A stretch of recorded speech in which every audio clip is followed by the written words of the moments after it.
Saudações fãs de futebol japonês, eu sou o Thiago Cruz do Hinomaru Podcast e estamos juntos mais uma semana para mais um episódio do nosso podcast e vamos falar, claro, de J-League 2022, o nosso programinha aí quinzenal sobre a Liga Nacional. Antes de começar o podcast dessa semana, tem bastante assuntos interessantes para a gente comentar, principalmente aí porque são jogos onde algumas equipes podem aproveitar para diminuir a diferença dos líderes, tem jogos a menos por causa das equipes que estão na CL, muita coisa acontecendo na J-League que não para independentemente dos outros campeonatos. Mas antes de começar o nosso podcast, gostaria de aproveitar, é algo que a gente faz sempre que possível, a gente separa às vezes alguns episódios para falar sobre isso, que é agradecer toda a galera que está sempre dando uma força pra gente, independentemente daqueles que escutam o Hinomaru pelo YouTube ou pelas plataformas de podcast. A gente tem um público que está crescendo cada vez mais. Eu, Elias, do Bom Tempo, ficamos muito felizes aí com toda a repercussão que o nosso podcast consegue alcançar, as pessoas que a gente consegue alcançar que gostam de futebol japonês ou que tem um interesse, uma certa curiosidade. A gente espera sempre fazer o melhor possível para vocês. E é claro, a galera que está no YouTube sempre deixando ali a sua mensagem, deixando o seu salve pra gente, deixando o seu like, algo que é muito importante, até para o nosso podcast alcançar mais pessoas. E vira e mexe eu paro aqui, pego ali os últimos episódios e tento mandar um abraço para todo mundo que comentou, belezinha? Então, gostaria de deixar hoje um forte abraço aí pro King Resenha em Geografia, cara das antigas, está sempre aí no Hinomaru Podcast, além de dando o seu salve, a sua opinião, ele ainda deixa várias informações extras que até melhoram, muitas vezes o que a gente fala aqui durante os Hinomarus. Então um forte abraço especialzíssimo para o Kim Resenha Geografia. Também queria deixar aí um forte abraço aí pro Tour das Seleções, cara também muito bacana também, que vira e mexe, aparece nos nossos comentários, manda mensagens muito bacanas, abrilhantando o nosso podcast. Forte abraço também pro Roberto Dragão, também das antigas também, o nosso querido Indacaiba 201, desculpa se eu falar algum nome errado, tá? Porque às vezes os nicknames de vocês são muito criativos. Também deixar um abraço aí pro Antônio Souza, que também aparece às vezes para deixar um comentário pra gente, Cauê Melo, Thiago Figueiredo, Plínio Lima, grande Plínio Lima da Rádio Mirai, forte abraço para você. O TV Quimérico, que também aí um parceiro que está aparecendo nos últimos vídeos, aí deixando a sua opinião e sua torcida aí. Ele que tem um canal muito bacana no YouTube sobre games, sobre TCG. Ele até fez um vídeo recente ali sobre o Soldier of Fortune, um jogo de Dreamcast ali que, para quem me conhece, sabe que eu sou aficionado aí por esse videogame da SEGA, é um dos games da minha adolescência, da minha infância ali, é um videogame muito bacana, então forte abraço para ele, pro N22, que ali sempre deixa seus comentários ali, sempre de olho, Gabriel Menezes e toda a galera que vem sempre aparecendo nos podcasts, e são só alguns, de vários ali que estão sempre comentando esporadicamente no nosso canal. Então a gente agradece demais a participação de vocês e, é claro, a gente agradece também vocês estarem confiando no trabalho do Hinomaru, nosso podcast aí que já está chegando ao seu 8º ano de existência, e vamos que vamos sempre. Muito bem, galera. Como que foi as últimas rodadas da J-League 2022? Nosso último programa sobre a J-League foi o 274, que a gente falou ali sobre as rodadas 5, 6 e 7. E na causa, a equipe do Kashima Antlers tinha conseguido finalmente tirar a liderança da equipe do Kawasaki Frontale, ser o novo líder do campeonato, mas infelizmente as coisas não aconteceram como os torcedores do Kashima quiseram, Nas últimas 2 rodadas ali as coisas degringolaram um pouco, mas calma, tem muita coisa pra gente estar conversando sobre isso, e ainda acho que a equipe do Kashima tem uma certa vantagem, contra a equipe do Kawasaki Frontale, que está lá, jogando a ACL e volta a disputar os jogos da Liga Nacional apenas no comecinho do mês que vem. Então vamos lá então falar sobre a rodada número 8, que aconteceu ali no dia 9 e no dia 10 do 4, e a gente teve os seguintes resultados. Eu vou pontuar igual eu fiz no último programa sobre a J-League, que eu até perguntei para vocês se vocês queriam que a gente falasse mais todos os jogos e que a gente pontuasse, escolhesse ali os jogos mais importantes, e a galera gostou da ideia, então vamos fazer assim o programa de hoje também. Então vamos lá, todos os resultados primeiro, Kyoto venceu a equipe do Saganto Sul por 3-1, a equipe do Kashima perdeu em casa, jogando contra a equipe do Yokohama F. Marino, jogo direto ali, pela ponta da tabela. A equipe do Marinos acabou vencendo por 3-0. A equipe do Nagoya Grampus, jogando em casa, perdeu para o Conselho de Sapporo por 2-0. A equipe do Shonan ficou no empate contra o Jubilee-Wata, né, em 0-0. A equipe do Sanfrecce Hiroshima venceu, né, o Avispa Fukuoka pelo placar de 1-0. O Vissel Kobe perdeu mais uma, dessa vez para a equipe do Cereço Osaka, placar de 1-0. A equipe do FC Tokyo ficou no 0-0 contra a equipe do Urawa Reds. Né? A equipe do Shimizu empatou com a equipe do Gamba Osaka pelo placar de 1-1 e a equipe do Kawasaki Frontale venceu a equipe do Kashiwa Reysol pelo placar de 1-0. Esse foi o último jogo que as 4 equipes ali da CL, né, participaram. Lembrando que depois disso, né, teremos nas próximas rodadas, né, menos jogos, né, por rodada, até porque Vissel Kobe, Urawa, né, Marinos e a equipe do Frontale estão disputando, né, o campeonato continental. Muito bem, desses jogos da rodada do 8, eu gostaria de pontuar aqui a vitória, né, da equipe do Kyoto Sanga em cima da equipe do Sagan Tosu. Uma boa vitória da equipe do Kyoto, né, que vem aí despontando, né, das equipes que subiram de divisão, aparecendo muito bem na posição ali na parte de cima da tabela. Muito interessante, gosto da equipe do Kyoto, né, todo mundo já sabe disso, e torço para que a equipe consiga uma boa colocação em 2022, que isso vai ajudar muito, né, pensando em uma continuidade na primeira divisão, patrocinadores, um pouco mais de dinheiro em caixa, através de uma contratação melhor, até porque a base do Kyoto é uma base de jogadores que veio ali de uma equipe ou outra, de uma equipe B ou outra, né, e muito se mantém de 2021, aquela equipe que disputou a J2, e por isso o trabalho tem sido muito bem feito. É claro que o jogo mais importante, né, da rodada número 8 foi, né, Kashima versus Yokohama Marinos, né, e nesse jogo a gente pode dizer que a equipe do Kashima teve chances, né? Não foi um jogo que se fala, nossa, 3 assim, se você vê o resultado 3-0, você fala, poxa, a equipe do Kashima não jogou nada, né, comparado com a equipe do Marinos. Até os números, né, são muito desiguais, se vocês forem ver, né, foram 12 tentativas de chute a gol para a equipe do Kashima contra 24 tentativas de chute a gol para a equipe do Marinos, mas tentativa é aquele lance limpo que poderia virar uma finalização, né? Mas finalização correta mesmo para gol, a equipe do Kashima foi muito melhor, né? Foram 5 finalizações contra 3 da equipe do Marinos, mas das 3 que foi pro gol do Marinos, as 3 acabaram entrando, né? Até pós de bola, a equipe do Marinos conseguiu 65 contra 35 e isso, sim, acabou me espantando mais. Como é que foi o jogo, né? O jogo começou muito parelho, tá? A equipe do Kashima jogando em casa, né? Ali com a sua formação normal, né? Teve ali toda a possibilidade de impor o ritmo de jogo. Isso aconteceu no começo do primeiro tempo, né? Ali até o Ueda teve uma boa chance de finalização, né? Se não me engano, o Arthur o Alano também teve uma chance muito boa uma cabeçada ali do jogo e a bola acabou não entrando, e essas chances do primeiro tempo acabaram não se intruindo para o segundo tempo, né? Tanto que o segundo tempo a equipe do Marinos começa a pressionar mais a equipe do Kashima, o Kashima se recua mais, começa a aparecer a chance de gols da equipe do Marinos, e ali sempre batendo na defesa da equipe do Kashima, que não deixava a finalização vir a gol, né? Mas quando a finalização começou a acontecer, os também começaram a acontecer. No primeiro foi o Anderson Lopes, né, aos 82, então, ou seja, o primeiro gol aconteceu só aos 82, né, do segundo tempo. O jogo já até caminhava ali, talvez até para um 0-0, que seria relativamente ok para ambas as equipes, né, mas o Kashima precisava da vitória, obviamente, e ali no lançamento do Nagata, o Anderson Lopes conseguiu o seu gol ali com uma cabeçada muito forte, né? O Anderson Lopes também é um jogador que gosto muito, de passagem alguns anos recentes ali pela equipe do Conselho de Sapporo, e realmente é um ótimo finalizador, né? Alguns minutos depois, aos 89, né, o Nishimura, né, recebeu a bola do Elder e fez a finalização, né, o que talvez ele mataria o jogo, né, aos 89, e para acabar teve ali uma finalização que a bola bateu no missal e a bola acabou entrando, e isso aos 94 mais ou menos, ali praticamente o gol contra daria os números finais, que já estava muito difícil de bater, né, já nessa altura do campeonato. Então 3-0 para a equipe do Marinos. É claro que quando você joga em casa, você espera que a sua equipe pelo menos lute pelo empate, né?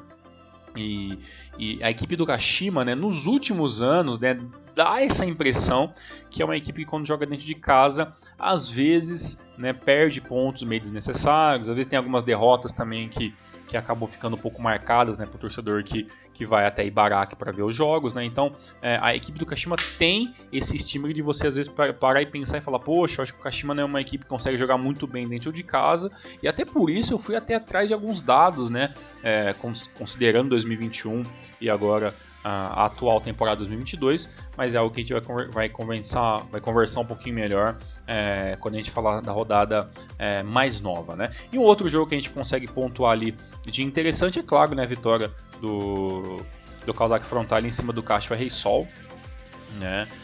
O Kashiwa Reysol que tinha conseguido alguns resultados, né, para tentar sair da situação atual, né, de questão de pontuação, né? A equipe do Kashiwa Reysol consegue alguns bons resultados, consegue subir bem na tabela de umas rodadas para outra, mas depois, né, a ideia era que o Kashiwa Reysol conseguisse talvez até algum empate nesse meio tempo, mas a gente vai ver que isso não aconteceu, né? O Kashiwa Reysol acaba perdendo esse jogo, né, pelo placar de 1-0, normal, extremamente natural, né? Gol do Leão Damião ali aos 47 minutos ainda do primeiro tempo, e apesar ali do Kashiwa Reysol conseguir bater de frente com a equipe do Frontale, né, o gol acabou não saindo e a vitória ficou com a equipe do Frontale, né? Para a equipe do Kashiwa Reysol, que passou também muita coisa, né, nas temporadas passadas também, queda e tudo mais, é uma equipe que também está muito bem, né, está muito bem, obrigado. É claro, né, não luta, né, por títulos nem nada, pelo menos é o que a gente imagina, não sei se acontecer alguma coisa muito fora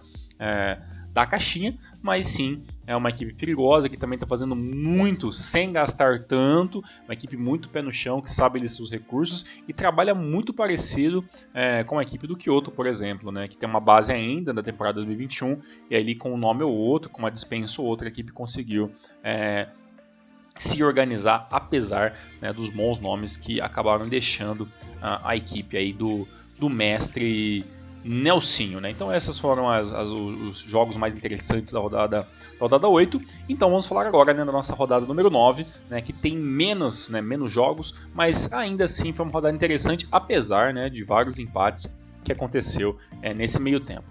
Um jogo que eu acho muito interessante a gente começar a pontuar aqui é a vitória do Kyoto jogando fora de casa contra a equipe de Kashiwa Reysol. Então praticamente ali era um embate de equipes muito parecidas que estão tendo uma temporada muito interessante, né? Apesar ali daquela situação inicial do Kashiwa Reysol não ter sido muito boa e a equipe começar a pontuar rapidamente, conseguir ali tá uma belíssima quarta colocação no momento, mas, né, todos os olhos estão sempre virados, né, para essa equipe do Kyoto, até porque se imaginava que o Kyoto seria um grande saco de pancadas, né, em 2022, já que, como eu falei, a base é muito parecida com a equipe da J-League, né? E como que foi esse jogo, né? Apesar da equipe do Kashiwa Reysol jogar em casa, né, e ter mais posse de bola e, obviamente, né, ter ali um pouco mais de ímpeto até pela ajuda da torcida, aquele papo que a gente já sabe, né, de cor e salteado, mas eu sempre gosto de estar frisando que dentro da J-League, na minha humilde opinião, a equipe que joga bem dentro de casa e consegue resultados, é claro que pelo menos, né, encaminha muito bem a sua permanência na primeira divisão. E é isso que Kashiwa Reysol, que Kyoto e outras equipes de cunho menores, né, dentro do futebol japonês precisam pensar sempre, né, se manter na primeira divisão, né, o máximo tempo possível, até para conseguir novos reforços, né, e também estar visível financeiramente, assim por diante. E nesse jogo não foi diferente, né, o Kashiwa Reysol teve mais chances de gol, teve mais a posse de bola, teve mais tentativas de chute a gol e finalizações para incentivar ali os seus jogadores, mas, né, na prática as coisas não aconteceram como esperado, né? Apesar do bom começo da equipe do Kashiwa Reysol, aos 13 minutos o gol, né, saiu ali pelo lado da equipe do Kyoto, né, que ali foi uma jogada ali que o Matsuda vinha com a bola, né, recebendo ali perto da grande área, né, e o Ogihara acabou pegando uma pequena sobra que a bola deu ali uma espirradinha ali, que o Matsuda tentou dar uma fintinha, a bola correu demais, o Ogihara já pegou ela e fez ali a finalização para abrir o placar, né, e aos 48 minutos, né, o Peter Utaka, né, pegou o rebote ali na finalização dentro da área e fez o segundo gol. Para mim o Peter Utaka, né, incrível a temporada que ele fez até agora. E aquilo que a gente sempre fala, né? Centroavante, por mais que não jogue bonito, que não sabe fazer belas fintas, e às vezes é um jogador até que tem algum tipo de limitação, o importante é colocar a bola para dentro de gol, né? E é isso, né, que o veteraníssimo, né, Pitero Taka, de 38 anos, tá fazendo muito bem, né? Até no final do jogo ele teve ali uma chance, é claro, né? Depois de tudo que aconteceu durante o jogo, claramente a equipe do Cacho Reysol se perdeu um pouco na partida, tentou algumas finalizações de longe, a coisa acabou não acontecendo, e aí no finalzinho o Pitero Taka até recebeu a bola muito bem, tinha a chance de fazer o terceiro gol, mas ali se você vê que na hora de fazer a finta, de sair de um marcador meio que no 1 contra 1, você já vê que a questão da idade às vezes dá uma pesada, e também já era final de jogo, né? O Pitero Taka praticamente jogou a partida inteira, né? Então as coisas não aconteceram como ele queria, ele acabou errando ali no corte, a finalização acabou não saindo com muita precisão. Mas no final das contas, né, apesar dos 61% de posse de bola da equipe do Cacho Reysol e apenas 39% da equipe do Kyoto, né, que teve 3 finalizações corretas contra apenas uma finalização correta da equipe do Cacho Reysol, os números obviamente ficaram, né, para a equipe de Kyoto, né, que consegue aí mais um bom resultado aí, seguido nos últimos jogos. Um outro jogo bem interessante, que deveria ser um jogo, né, de gols, né, foi ali o empate entre Kashima Antlers e Nagoya Grampus. Bem, o que eu estava até pensando sozinho antes de gravar esse programa, né? A equipe do Kashima tem que aproveitar esse período, né, de ausência da equipe do Kawasaki Frontale. Para quê? Para fazer o maior número de pontos possíveis. E aí, quando, né, o seu, digamos, adversário atual, né, principal adversário para conseguir o caneco da temporada 2022, volte, né, a jogar a liga, né? E é claro que essa pressão extra, né, que a equipe do Kashima tem, poderia, né, dar uma coisa um pouco negativa. E num jogo até muito do ruim, com pouquíssima chance de gols, acabou ficando, né, esse resultado de 0-0, né? A equipe do Kashima até, né, começou ali um pouquinho ali em busca do ataque, tomou alguns contra-ataques, a equipe do Nagoya até teve algumas finalizações meio perigosas, algumas chances mais perigosas, com o Matheus ali rondando a área da equipe do Kashima Antlers, e o jogo acabou ficando em 0-0 ali, com praticamente uma boa única finalização da equipe do Kashima, umas 3 chances ali da equipe do Nagoya Grampus, mas no final das contas o jogo ele foi muito igual, as duas equipes ali realmente, não vou dizer que as equipes não estavam em busca do gol, mas você vê que pelo lado da equipe do Nagoya Grampus o jogo em alguns momentos ficava um pouco mais lento, a equipe do Kashima também ali teve alguns picos de um pouco de instabilidade, não sabia muito o que fazer com a bola vinha pro Arthur, aí voltava ali pro Alano, passava no meio campo pelo Izumi, tentativa de infiltração ali junto com o Suzuki não funcionou, tomou cartão amarelo durante o jogo, e ali o jogo acabou caminhando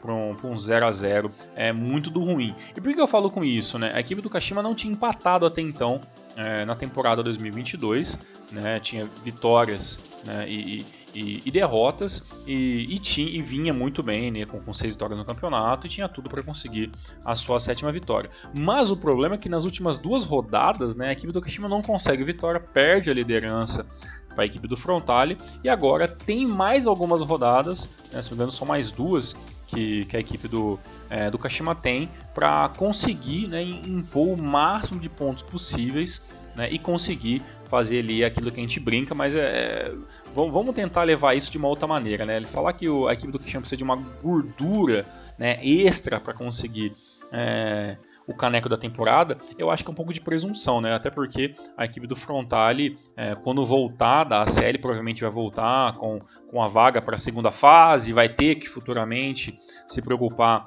com uma outra viagem para a segunda parte ali, com o mata-mata final da CL, e isso, claro, pode ser algo que a equipe do Kashima pode utilizar, né, para conseguir tirar pontos ali do atual campeão e líder da competição e conseguir, né, voltar a vencer a J-League, né? Tá dando uma olhadinha aqui, a rodada 10 ainda é uma rodada com menos equipes, e a rodada 11 também. A partir da rodada 12, né, todo mundo já volta, né, porque até acontece já no dia 7/5, as equipes que jogam a série já voltam e aí já teremos a rodada cheia e essas equipes terão ali entre torno de 1 ou 2 rodadas a menos. Se não me engano vai ser uma rodada a menos apenas que eles vão ter que colocar em ordem, se eu não me engano, tá? Eu posso estar falando meio de cabeça aqui, mas em decorrente disso, o que eu tenho que dizer para vocês, né, torcedores do Kashima Antlers?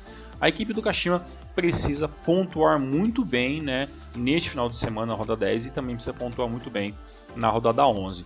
Por quê? Porque eu acho que depois, quando a equipe do Frontale voltar, talvez essa chance de conseguir alguns jogos jogando em casa, conseguir algumas pontuações não vier, vai pesar muito na metade final do campeonato. Eu até estava dando uma olhadinha aqui na temporada 2021 e fiz e até separei alguns dados, né?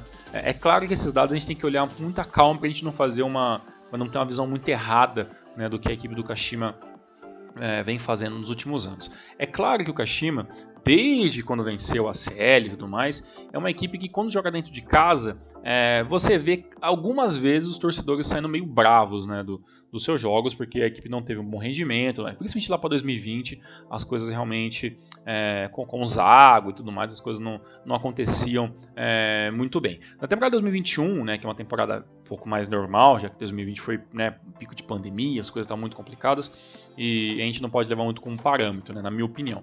Mas 2021 foi o seguinte, a equipe do Kashima, né, dos 19 jogos, né, que fez em casa em 2021, conseguiu 10 vitórias, 4 empates e 5 derrotas. Né? No final do campeonato todo, né, a equipe do Kashima conseguiu 21 vitórias, 6 empates e 11 derrotas. Ou seja, né, a equipe do Kashima, dos 6 empates que teve todo em 2021, 4 foram em casa. Né? Mas pelo menos o Kashima venceu 10 vezes em casa, né? Das 21, né? Então venceu 10 em casa, venceu 11 fora de casa, né? E as derrotas conseguiu apenas, né? Teve apenas 5 em casa, falhou mais fora de casa, o que na minha opinião é até natural. Mas dentro de casa a equipe conseguiu pelo menos uma vantagem muito boa de vitórias. Isso ajuda muito, né, a equipe a ganhar pontos e aproveitar isso aí. O que me incomoda talvez um pouco é o número de empates, né, dentro de casa, até porque o Kashima é uma equipe que normalmente não é de empatar muito, tanto que empatou 6 vezes no total ano passado e 4 deles foram dentro de casa. E como que está a temporada atual da equipe do Kashima? Né? Kashima tem 9 jogos na temporada. Desses 9 jogos, só contando J-League, tá? Isso é muito importante estar frisando aqui. Dos 9 jogos, 6 foram em casa, né? E no total o Kashima tem o seguinte: dos 6 jogos em casa, já são 3 vitórias, o que é ótimo. Uma vitória, que foi o seu último jogo contra a equipe do Nagoya Grampus, e 2 derrotas. No total, o Kashima já tem 6 vitórias do campeonato, um empate e as 2 derrotas, que foram exatamente as 2 derrotas em casa. Ou seja, o Kashima ganha-se muito bem em casa. O problema é que a equipe do Kashima vem perdendo, né? Então desses 6 jogos, né, foram 3 vitórias, um empate e 2 derrotas. Poderia ser 3 vitórias, 2 empates, né, e uma derrota, ou 4 vitórias, né, um empate e uma derrota, o que seria muito bom, porque neste momento o Kashima precisa vencer dentro de casa. Então, a equipe do Kashima já não é mais aquela equipe que você, né, fica, eu acho que o Kashima em casa, não bota medo em ninguém, né, eu acho que foi até um papo que a gente falou alguns anos atrás no Renomaru, que a equipe do Kashima era uma equipe que muitas vezes preferia jogar fora porque a sua torcida era muito ali de incentivar, mas também era muito de cobrar, e isso às vezes poderia se virar contra, né, a própria equipe. Nos últimos 2 anos, pelo menos, a equipe do Kashima voltou a vencer bastante dentro de casa e as derrotas começam a diminuir. No entanto, né, este empate, né, contra a equipe da equipe do Nagoya, é claro que é um pouco de um revés nessa cotação toda. Né? Claro que o Nagoya é uma boa equipe, que o empate é extremamente normal, mas o Kashima que está lutando pelo título, diferente do Nagoya que praticamente vai lutar para ficar no meio da tabela, a gente espera, né, que tendo a vantagem, digamos assim, de jogar alguns jogos sem, né, a principal equipe do campeonato está jogando, que seja um estímulo a mais para a equipe do Kashima vencer, né, e isso infelizmente não aconteceu. Tem ainda mais 2 chances e eu espero muito que a equipe do Kashima consiga os bons resultados, até porque desses 2 jogos, um deles, a rodada 11, o jogo contra a equipe do Jubiluata, é em casa, e o Kashima claramente é obrigado a vencer essa partida. O próximo jogo do Kashima é fora de casa, né, em Osaka, contra a equipe do Cereço Osaka, que também está tendo uma temporada, né, muito de altos e baixos ali. E claro, a equipe do Kashima tem sim condições de, nesses próximos 2 jogos, fazer 6 pontos.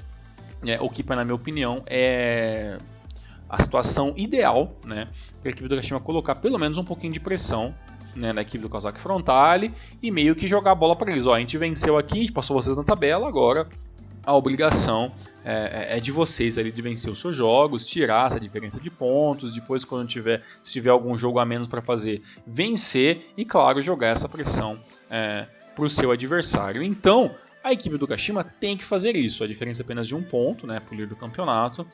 Tem números bem interessantes dentro de casa, não são números ruins. É claro, poderia ser melhor? É claro que poderia ser melhor. A equipe do Kashima poderia ter uma vitória a mais, né, dentro desses 6 jogos e aí ter, né, 4 vitórias em 6 jogos dentro de casa. Mas 3, né, podendo ser um quarto gol, uma quarta vitória em casa agora contra a equipe do Jubiluata na próxima semana, são números que são interessantes. O Kashima pode utilizar isso ao seu favor.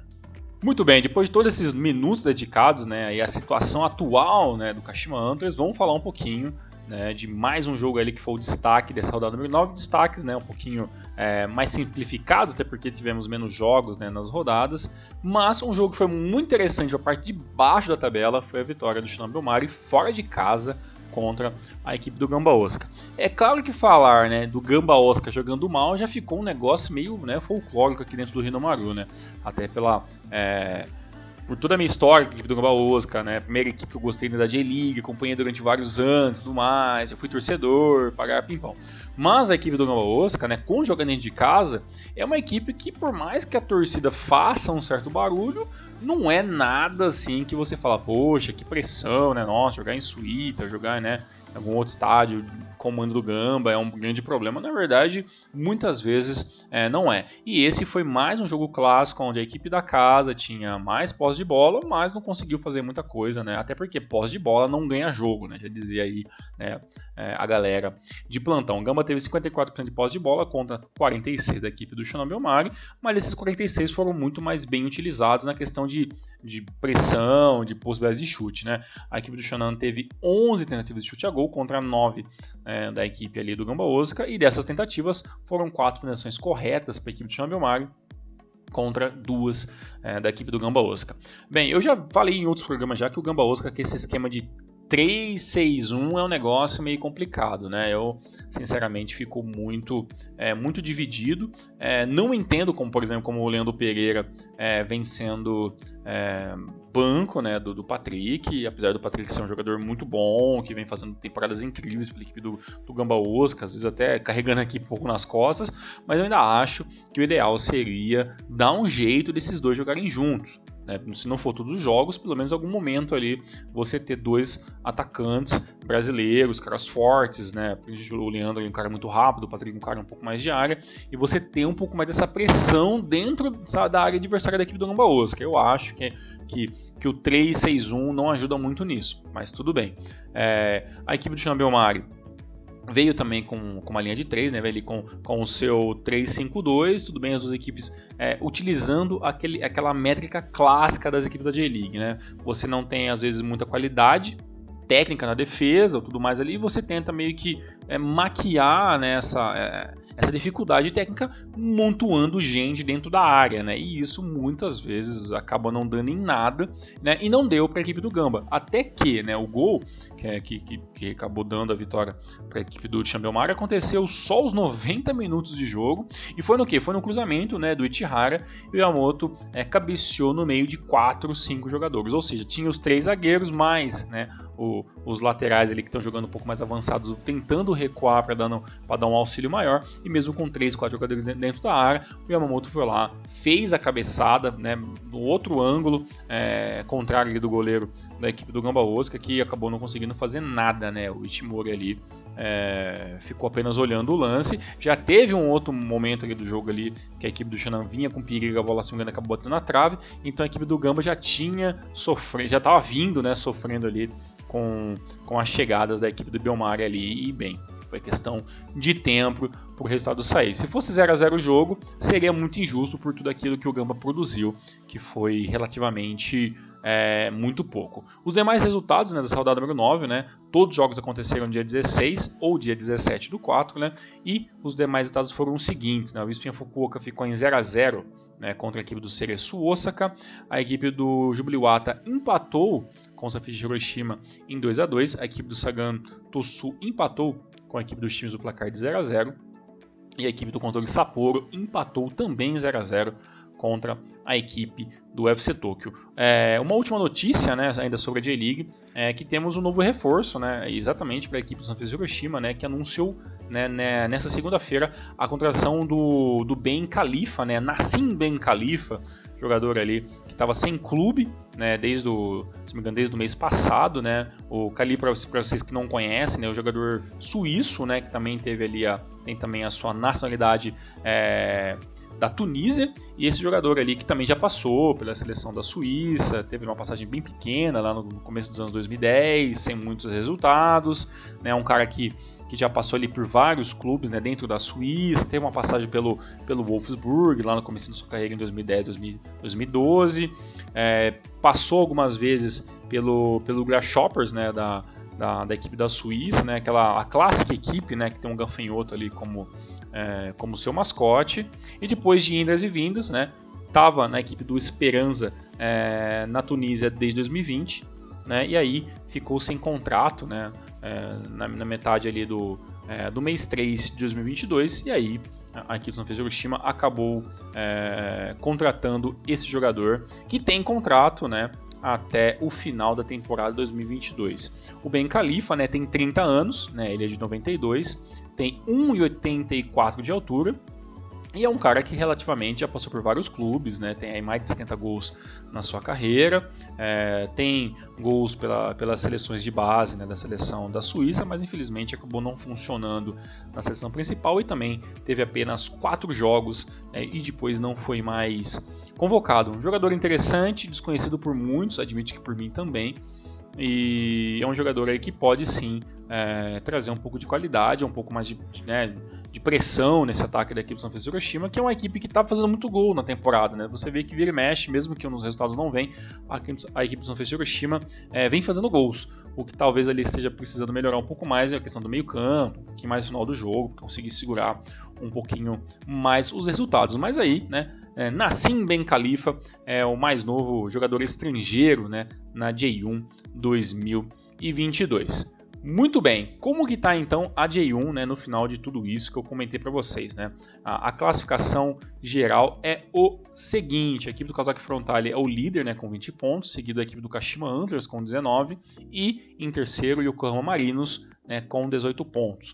Né? Em quarto lugar está a equipe do Kashiwa Reysol com 16 pontos, em quinto aparece a equipe do Kyoto com 15 pontos, em sexto aparece a equipe do UFC Tokyo com 15 também, em sétimo a equipe do Cereço aparece com 13, mesma pontuação de Sanfrecce Hiroshima que é o oitavo, em nono está a equipe do Sagan Tosu com 12, em décimo colocado, já tem uma diferença de pontos ali, que é a equipe do Ura Reds, que tem 10 pontos, mesma pontuação de Gamba, que é o 11º, Nagoya, que é o 12º, e o Controle Sapporo, que é o 13º. Em 14º, o Espinha Fukuoka com 8 pontos, mesma numeração de Jubilee-Wata, que é o 15º, e o Shimizu, que é a equipe ali que está em 16º, que neste momento, né, o 16º, enfrentaria um playoff contra a equipe da J2 para se manter na primeira divisão. E as duas equipes que estão na zona da degola, com 6 pontos, a equipe do Shonan em 17º, e em oitavo, sem vencer nenhuma vez em 2022, a equipe do Vissel Kobe, este que está disputando a ACL 2022. E apenas para informação, o nosso artilheiro da J-League 2022 é o Peter Utaka do Kyoto com 7 gols, seguido do Yuma Suzuki. O Yuto Suzuki da equipe do Jubilee-Wata, que tem 5 pontos, 5 gols. E em terceiro colocado, o Asi Ueda do Kashima Antlers tem 5 gols e uma assistência. Então esses são os 3 artilheiros da temporada 2022 no momento. Bem, rapidamente vamos falar então sobre J2 e J3, né? A J2 que já está na sua rodada número 11, né? O jogo aconteceu entre os dias 20, 22, 23 2024 e teve os seguintes resultados. A equipe do Kusatsu perdeu para o Blobitz Akita pelo placar de 1-0. O Mito Holyhock venceu o Renouf Yamaguchi pelo placar de 2-1. O Tochigi ficou no empate com o Yokohama FC por 0-0. A equipe do Oberex Niigata venceu a equipe do Vivare Nagasaki pelo placar de 2-1. O Kofu venceu o Machida Zelva pelo placar de 1-0. O Verde, acabou empatando com o Chiba em placar em 1-1. O Veogata Sendai venceu o Ryukyu pelo placar de 2-0. O Montedio Yamagata venceu o Omiya, mais uma derrota para o Omiya aí, desta vez pelo placar de 2-0. O Ross Kawamoto empatou, com o Fagiano Okayama pelo placar de 1-1. O Oita perdeu o Kanazawa pelo placar de 3-1. E o jogo com mais gols aí foi a vitória do Tokushima Vortex contra o Glura Morioka, placar de 5-0. E após 11 rodadas, a classificação da J2 é a seguinte: o líder, muito líder, Yokohama FC com 27 pontos, 7 de diferença para o segundo colocado, que é o Veogata Sendai, com 20. O terceiro é o Verde com 19, mesma numeração do Albirex Niigata, que é o quarto. Em quinto, o Machida Zelvia. E em sexto, o Kusatsu com 17 pontos. O sétimo colocado é o Kanazawa com 16, em quinto tem o Fagiano Okayama, com 15 pontos. O nono colocado é o Oita, também com 15, e também com 15 aparece o Kofu em décimo. Aí vem a turma dos 14 pontos, que são vários. Tokushima Vortex em 11º, Renouf Yamaguchi em 12º, Vivare Nagasaki em 13º, Ruasu Kumamoto 14º e o Blobitz Akita 15º. Aí vem mais uma turma ali com 13 pontos. Em 16º, o Montedio Yamagata. Em 17º, o Jeff Chiba. Em 18º, a equipe do Tochigi. Em 19º, aparece a equipe do Mito Holyhock com 12 pontos. Em 20º, o Glura Morioka, que já perdeu 4 partidas seguidas, com 11 pontos, é o 20º. Em 21º, agora a zona da degola, o Omiya Ardija tem 6 pontos. E o último colocado é o Ryukyu, com apenas 5 pontos em 11 rodadas. Para finalizar o nosso podcast da semana, é claro que a gente tem que falar da J3 2022, nossa querida terceira divisão do campeonato japonês. A J3, que teve ali a sua rodada número 6, que aconteceu entre os dias 16 e dia 17 do mês de abril, e no dia 21 teve ali um jogo da rodada número 4, que estava atrasado, o jogo entre o Van Hauri Hachinori e o Azul Claro no Mazo, e esse jogo teve um revés ali muito negativo, que foi o gramado horrível, sendo mandado ali pela equipe do Van Hauri Hachinori. Sem dúvida, um dos gramados mais feios que eu já vi no futebol japonês nos últimos anos. Até assustei quando eu vi, porque a gente tá até um pouco acostumado a ver gramados ruins, principalmente alguns anos passados ali no futebol brasileiro, e a gente sempre falava dessa qualidade dos gramados, pelo menos gramas muito bem cortadas, muito bem alinhadas, às vezes faltando um pouco de grama, mas nada que seria muito gritante. Mas esse jogo realmente foi um campo minado, o que não ajudou em nada as equipes a estarem jogando bola, e esse jogo acabou com a vitória com a equipe visitante, o Azul Claro acabou vencendo por 2-0. Os resultados da rodada número 6, rodada mais atual da J3, foram os seguintes. O Fujieda perdeu, mesmo jogando em casa contra a equipe do Toyama por 2-0. A equipe do Gifu perdeu para o Matsumoto Yamaga pelo placar de 3-1. O Kitakyushu ficou no empate com a Rimi no placar de 0-0. O Fukushima Uniteds venceu o Sagamihara pelo placar de 1-0. O Iwaki FC perdeu, mesmo jogando em casa contra a equipe do Yamabari pelo placar de 1-0. O Fareano Miyazaki venceu por 2-1 a equipe do Azul Claro. O Van Hauri Hachinori, jogando em casa mais uma vez, perdeu para o Kamata Mare Sanuki pelo placar de 2-1. O Kagoshima United venceu o Gainari Tottori pelo placar de 1-0. E o Yokohama perdeu em casa jogando contra a equipe do Nagano Parceiro. E a classificação da J3 depois dessas 6 rodadas está o seguinte: o líder é o Fukushima United com 14 pontos, a liderança está dividida com o Kagoshima United, que também tem 14 pontos. O terceiro colocado é o Matsumoto Yamaga com 13 pontos. O quarto é o Iwaki FC, ali, o caçulinha da J3 ali, uma boa colocação. O quinto é o Nagano Parceiro também com 11 pontos. O sexto parece o Miyabari. Em sétimo parece o Tekevaru Miyazaki com 9 pontos, mesma numeração do Azul Claro, que é o oitavo. Em nono aparece o Kitakyushu com 8 pontos. Em 10º aparece a equipe do Gifu, e aí tem várias equipes também com 7 pontos. Kamata Maré em 11º, Toyama em 12º, Fujieda em 13º e o Ehime em 14º. Em 15º aparece a minha querida equipe do Jungo Fujimoto, do Sagamihara, com 6 pontos. Em 16º aparece o Genari Totori com 4 pontos. Em 17º aparece o Vunhaori Hachinori, né, com 3 pontos. E em 18º, com apenas 1 pontinho, está o Yokohama Soccer and Culture Club, né, o nosso Yokohaminha, que eu e o Elias gostamos tanto na J3, e também vai lembrar que a J3 não tem sistema de rebaixamento. A J1, né, volta agora já no final dessa semana, não no final de semana, mas no final da semana, né? Temos jogos aí da rodada 10, começando com o jogo do Jubiluata e o Nagoya Grampus na quinta-feira, né? Aí às 7 horas da manhã. E toda a rodada na madrugada de quinta para sexta-feira, né? Temos jogos aí nos horários da 1, das 2, 3, 4 e 7 horas da manhã. Então procure, né, os jogos que vocês mais curtem aí, para vocês estarem dando uma olhadinha. E para finalizar de vez, né, o Renomaru dessa semana, vamos comentar aqui rapidamente o que alguns já devem estar sabendo, né, que é os rumores da Bandeirantes tá finalmente trazendo a J-League de volta, né, para a TV aberta aqui no Brasil.